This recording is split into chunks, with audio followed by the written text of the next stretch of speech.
आज हम बात करेंगे ज्योति सिंह के बारे में। ज्योति सिंह, जिसे आज हम सब निर्भया के नाम से भी जानते हैं।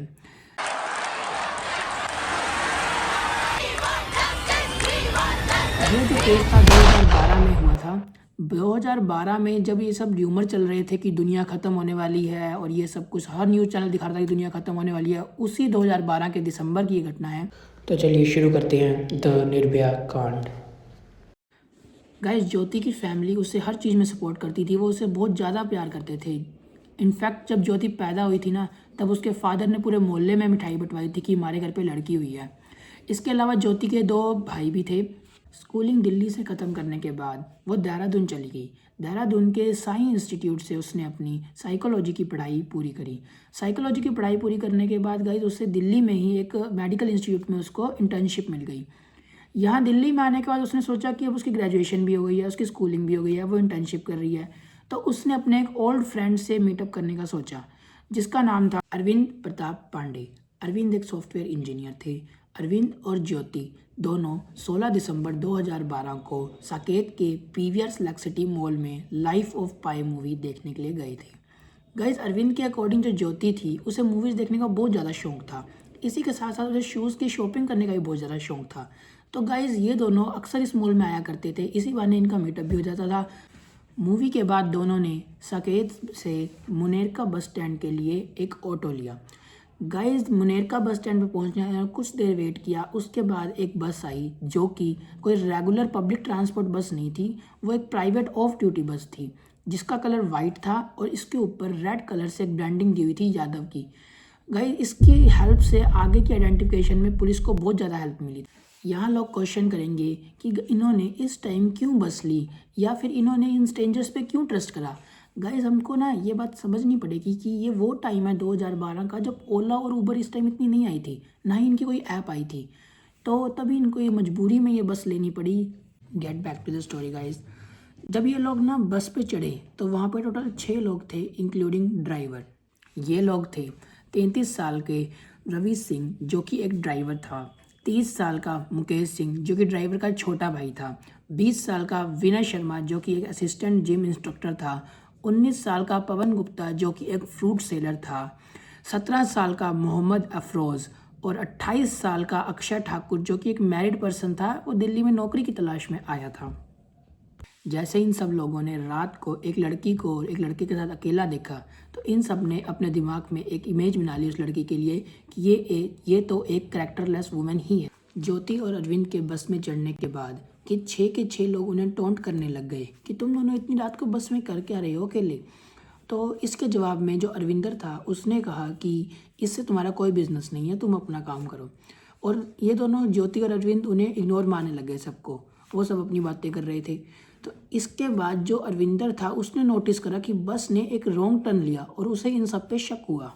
अरविंद ने उन्हें क्वेश्चन करा कि तुम बस को क्यों गलत रूट से लेके जा रहे हो, पर ना ही उन 6 के 6 लोगों ने अरविंद की कोई बात सुनी और ना ही उन्हें टोंट मारना बंद किया। तुम लोग भी अगर इस सिचुएशन में होते तो तुम्हें भी ना गुस्सा आ जाता, और यही चीज़ अरविंद के साथ हुई। अरविंद को भी इन लोगों पे गुस्सा आ गया और वो इन 6 के 6 लोगों से अकेला बहसबाजी करने लग गया। लड़ाई इतनी बढ़ गई कि अरविंद और उन लोगों के बीच में हाथापाई स्टार्ट हो गई। उन्होंने अरविंदर को आयरन रोड से मारा। 6 के 6 लोगों ने अरविंदर को आयरन रोड से मारा, जिसकी वजह से अरविंदर जो है वो अनकॉन्शियस हो गया। अब उन 6 के 6 आदमियों, या हम उन्हें कह सकते हैं 6 दरिंदों की नज़र उस लड़की पे थी। वो लोग ज्योति के बाल पकड़ के ज्योति को बैक सीट पे ले गए। उन 6 के 6 ने पहले तो ज्योति को मारा और फिर एक एक करके उसका रेप करने के बाद जो सो कॉल्ड नाबालिग था, उसने कुछ ऐसा करा जो कि बियॉन्ड द ह्यूमन इमेजिनेशन था, जो सुन के मेरी भी रूह कांप गई। जो 17 साल का मोहम्मद अफरोज था, उसने ज्योति के प्राइवेट पार्ट में एल शेप आयरन रोड डाली। ये सब बोलते हुए भी ना guys, I have no words for this यार। इस केस में जब इन लोगों ने हवानियत दिखाने की भी लिमिट नहीं रखी, ह्यूमैनिटी की सारी हदें इन्होंने पार कर दी, तो हम लोगों को भी इन लोगों से डील करने में कोई भी या किसी प्रकार की हेजिटेशन नहीं होनी चाहिए। Diving back to the case, जब अफरोज़ ने ज्योति के अंदर से आयरन रोड बाहर निकाली तो उसने नोटिस करा कि ज्योति की जो इंटेस्टाइन थी वो भी बाहर आ गई। गाइस ये सब करने के बाद, इतनी ज़्यादा दरिंदगी की हदें पार करने के बाद इन लोगों ने अरविंद और ज्योति को बस से बाहर फेंक दिया। और उसके बाद कई रिपोर्ट ये भी बोलती हैं कि जो ड्राइवर था उन्होंने इन दोनों को कुचलने की भी कोशिश करी थी, बट अरविंदर ने जो था वो ज्योति को बचा लिया था उससे। इसके बाद क्या हुआ गाइस, जो अरविंदर था उसने आसपास के लोगों से मदद मांगी, जो भी उस रोड से आ जा रहे थे उन सबसे मदद मांगी, पर कोई भी रुकने को तैयार नहीं था। अराउंड 11 बजे एक आदमी की नज़र उन दोनों पे पड़ी। उस आदमी ने सीधा दिल्ली पुलिस को कॉल करा और दिल्ली पुलिस क्राइम लोकेशन पे पहुंची। फाइनली इन दोनों को सफदरजंग हॉस्पिटल लेके जाया गया। हॉस्पिटल में भी इन दोनों की हालत देखकर हर कोई सहम गया था। उसकी बॉडी पर मल्टीपल बाइट मार्क्स मिले। Even find out only 5% of her intestine left inside her, और उसे सीधा वेंटिलेटर पे रख दिया। ज्योति के जो पेरेंट्स थे उन्हें इस हॉस्पिटल में बुलाया गया।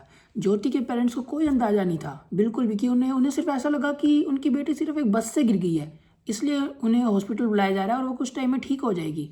पर गाइस जब वो हॉस्पिटल आए उन्हें सच्चाई का पता। इवन जो वहाँ के सीनियर डॉक्टर्स थे उन्होंने ऐसा तक कहा कि उन्होंने आज से पहले ऐसा क्राइम कभी नहीं देखा। ज्योति के लिप्स, माउथ, चीक्स सब कुछ बैडली डैमेज थे। इवन यहाँ पे एक चीज़ अच्छी हुई कि ज्योति की सर्जरी से पहले ना ज्योति थोड़ी बहुत एक्टिव थी, तो ज्योति ने पुलिस को उन 6 लोगों और बस की जो हुलिया था वो सब कुछ समझा दिया। और अरविंदर ने भी पुलिस वालों को सब कुछ बताया कि उस बस का हुलिया कैसा था और वो 6 लोग कैसे दिखते थे। इस चीज़ के बाद पूरी कंट्री जल रही थी। All people are demanding justice. Even बहुत सारी जगह कैंडल मार्चेस भी हुई, दिल्ली में ही नहीं बल्कि बेंगलोर, चेन्नई, राजस्थान, हर जगह लोग कैंडल मार्चेस कर रहे। लोग सोशल मीडिया पे पोस्ट डाल रहे। जो जेंजीज थे उन्होंने अपनी प्रोफाइल पिक हटा के उधर एक ब्लैक डॉट डाल दिया जिसका मतलब था दे आर डिमांडिंग जस्टिस।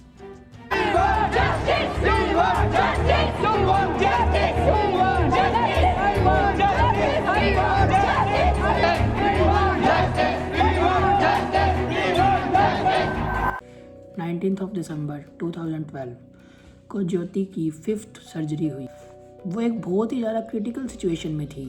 उसका जो बॉडी का टेम्परेचर था वो 103 से 104 डिग्री के बीच में रहता था ये, और उसके अंदर जो थी इंटरनल ब्लीडिंग भी हो रही थी, जिसका अंदर के ऑर्गन भी डैमेज हो रहे थे उसके। और गाइस 27 दिसंबर को जो ज्योति थी उसे एलिजाबेथ हॉस्पिटल सिंगापुर में शिफ्ट करा। उसको फ़्लाइट से लेकर गया, 6 घंटे की फ़्लाइट थी। वो फ्लाइट में उसका बीपी बहुत ज़्यादा लो हो गया था, पर फिर भी शी कैन सर्वाइव दैट।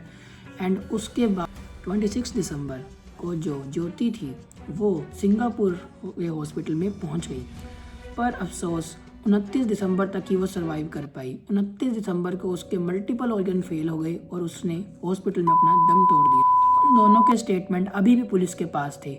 24 घंटे के अंदर एक स्पेशल टीम तैयार करी गई जिनके बेसिस पर पुलिस ने रवि सिंह जो कि ड्राइवर था उस बस का, उसको अरेस्ट कर लिया गया। उन्होंने दिए गए बयान के बेसिस पर प्राइवेट बस को ट्रेस किया। जो नेशनल हाईवे और इन होटल्स पे जो सीसीटीवी कैमरे लगे होते हैं उनकी हेल्प से उन्होंने इस बस को ट्रेस किया। होटल दिल्ली एयरपोर्ट की फुटेज में उनको एक ऐसी बस दिखाई दी जिसके ऊपर यादव लिखा हुआ था, और उन्होंने ये चीज़ अरविंदर से भी कंफर्म करी और उसने कंफर्म करा कि हाँ ये वही बस है। जब इस बस को उन्होंने आगे ट्रेस करा तो उन्हें पता लगा इस बस का ओनर है दिनेश यादव। दिनेश यादव ने बताया कि इस बस का जो ड्राइवर है वो है रवि सिंह, और जो कि एक स्लम में रहता है। इस तरह जो रवि सिंह ड्राइवर था वो सबसे पहले पकड़ा गया। बस में उन्हें खून से भरे 2 आयरन रॉड मिले, ज्योति की मदर का डेबिट कार्ड मिला और साथ ही कुछ ब्लड के ट्रेसेस मिले। 17 दिसंबर को सिंह ने इस केस में अपना इन्वॉल्वमेंट एक्सेप्ट किया और उसके थ्रू पवन गुप्ता जो कि फ्रूट सेलर था, जो कि उसके पड़ोस में ही रहता था, उसको भी अरेस्ट किया गया। और साथ ही विनय शर्मा जो कि एक जिम इंस्ट्रक्टर था, उसे भी अरेस्ट कर लिया गया। पुलिस को पता चला उसका भाई मुकेश सिंह भी उस रात इन सब में इन्वॉल्व था, और रवि ने बताया जो मुकेश है वो राजस्थान फरार हो चुका है जहां उसका गांव है। 7 लोगों की पुलिस टीम बनाई गई और उसको उसके गांव करौली राजस्थान से अरेस्ट कर लिया गया। इसी तरह मोहम्मद अफरोज और अक्षय ठाकुर को भी अरेस्ट कर लिया गया। ये 6 के 6 लोग बहुत ही पुअर फैमिली से थे और दिल्ली में अपना रोजगार कमाने आए थे। पुलिस ने 24 दिसंबर को कहा कि अभी इस केस को चार्जशीट लिखने में 1 हफ्ता लगेगा। That's the disgusting thing about this case. लोग बहुत ज़्यादा गुस्से में थे, हर दिन प्रोटेस्ट हो रहे थे, हर दिन नारे लग रहे थे। दिल्ली हाई कोर्ट ने 5 फास्ट ट्रैक कोर्ट खोलने का भी अप्रूवल दे दिया। ये जो फास्ट ट्रैक कोर्ट है, जिन्हें हम FTC भी कहते हैं, ये जो है, ये जो सेक्सुअल या फिर जो रेप से पीड़ित लोग हैं, वो उन लोगों को थोड़ा जल्दी जस्टिस दिलाने में हेल्प करता है, ताकि ये केस जल्दी से जल्दी सोल्व हो पाए। 2 जैन 2013 को ज्योति के डेथ के 3 दिन बाद साकेत कॉम्प्लेक्स में पहला FTC खोला गया, FTC फास्ट ट्रैक कोर्ट। यह वही कोर्ट है जिसमें निर्भया केस की पहली हियरिंग होने वाली थी। साकेत कॉम्प्लेक्स वही जगह है जहां से उस रात ज्योति अपने घर के लिए निकली थी। 3 जनवरी को पुलिस ने 5 लोगों पर चार्जशीट दायर करी और जो छठा आदमी था यानी कि मोहम्मद अफरोज, उस पर चार्जशीट दायर नहीं हुई क्योंकि वो एक जुवेनाइल था। वो 17 साल 6 महीने का बच्चा था। पर हम इसको बच्चा कैसे कह सकते हैं जिसने इतना गंदा क्राइम करा ज्योति के साथ। इवन कोर्ट ने ये तक कहा कि मीडिया में हम मोहम्मद अफरोज का नाम नहीं रिवील करेंगे। मीडिया में उसको एक फेक नाम दिया गया, राजू को सिर्फ 3 साल की सजा सुनाई गई और वो 20 दिसंबर 2015 को एकदम फ्री मैन बन गया। उसने अपनी जिंदगी नए तरीके से चालू करी जो कि ज्योति को नहीं मिली थी। 5-6 महीने तक ये ट्रायल चला कोर्ट में और इसके बाद उन सभी विक्टिम को फांसी की सजा सुना दी गई। फांसी की सजा सुनाने के बाद उन सभी विक्टिम ने ट्राई करा कि हमारी फांसी की सजा कैंसिल हो जाए, पर यह नहीं हो पाया। 20 मार्च 2020 को, जी हाँ, 7 साल लगे निर्भया को जस्टिस मिलने में। 20 मार्च सुबह 5:30 बजे तिहाड़ जेल में इन 5 को फांसी लगा दी गई। हाँ गाइज, यहाँ पे निर्भया केस खत्म होता है। मैं यहाँ पे एक बात कहना चाहूँगा, ये हमारी जस्टिस का एक बहुत बड़ा लूप होल है कि आज मोहम्मद अफरोज खुला घूम रहा है और बाकी जो 5 कैदी थे उनको सजा मिलने में 7 साल लगे। ऐसा क्यों हो रहा है हमारे देश में? क्योंकि केस बहुत ज़्यादा है और कोर्ट बहुत ज़्यादा कम है। इसकी वजह से हमारे लोगों को जो कोर्ट में ट्रायल लगाते हैं उनको बहुत ज़्यादा टाइम लगता है जस्टिस मिलने में। You all guys like and subscribe and share my videos. Thank you. इसी तरह आगे भी मैं वीडियोस बनाता रहूँगा। मिलते हैं नई वीडियो साथ। Bye bye.